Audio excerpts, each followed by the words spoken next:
పట్నం రాజాగారి సెంటర్లో మల్బార్ షోరూంను మంత్రి కొల్లు రవీంద్ర, జనసేన ఇన్ఛార్జ్ బండి రామకృష్ణ ప్రారంభించారు.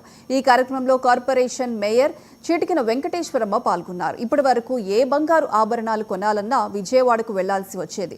చిన్న చిన్న గోల్డ్ షాపులకు పరిమితమైన మచిలీపట్నంలో మల్బార్ గోల్డ్ షాప్ ప్రారంభించడం సంతోషంగా ఉందని మంత్రి కొల్లు రవీంద్ర అన్నారు. ఇలాంటి పేరుగాంచిన బంగారు దుకాణాలు మరెన్నో రావాలని కోరుకుంటున్నా. మలబార్ యాజమాన్యానికి మంత్రి కొల్లు రవీంద్ర శుభాకాంక్షలు తెలిపారు. మలబార్ గోల్డ్ భారతదేశంలోనే 300 పైన షోరూమ్స్ ఉన్నాయి. ఉమ్మడి ఆంధ్ర రాష్ట్రంలో 42 షోరూమ్స్. ఆంధ్ర రాష్ట్రంలో ఇది 19వ షోరూమ్ని ఈరోజు ఇక్కడ ప్రారంభించుకోవడం చాలా శుభదినం. మనస్ఫూర్తిగా వాళ్ళందరూ కూడా అభినందిస్తూ మలబార్ టీంని, అదేవిధంగా దీన్ని కృషి చేసిన పెద్దలందరూ కూడా మనస్ఫూర్తిగా అభినందిస్తూ, ఇవాళ మారుతున్నటువంటి సందర్భంలో ప్రతి ఒక్కరూ కూడా ఇదివరకైతే బంగారం ఇచ్చి వాళ్ళకి కావాల్సిన విధంగా వస్తువులు తయారు చేసేవారు, తేమని డిజైన్స్ ఇచ్చేవాళ్ళు. కానీ ఇప్పుడు మొత్తం కూడా రెడీమేడ్గా తీసుకోవడం, డైమండ్స్ కానీ ఎక్కువ డైమండ్స్ కూడా ఇష్టపడతా ఉన్నారు. కాబట్టి మారుతున్నటువంటి పరిస్థితుల్లో మరి ఇలాంటి షోరూమ్స్కి చాలా ఆదరణ పెరిగింది.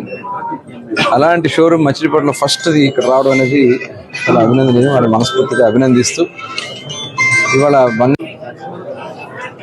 వందల్లో ఉన్నది వేలల్లోకి వెళ్ళింది, వేలల్లోది లక్షల్లోకి వెళ్ళిపోతుంది. కానీ ప్రజల్లో ఆదరణ అయితే బంగారానికి ఇంకా పెరుగుతూనే ఉంది తప్ప తగ్గట్లేదు. ఇవాళ మన భారతదేశంలో కూడా బంగారపు ఉత్పత్తిని పెంచుకోవాల్సినటువంటి అవసరం ఉంది. మొన్ననే నేను హకీ గోల్డ్ మైన్స్ కూడా వెళ్ళి రావడం జరిగింది.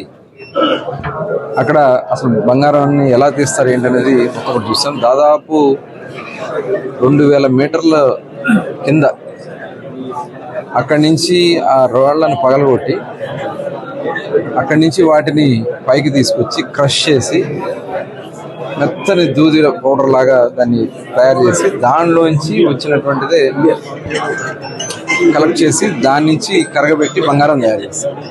అందుకనే దానికి చాలా అరుదుగా దొరికే కాబట్టి దానికి ధర ఎక్కువ ఉంటుంది.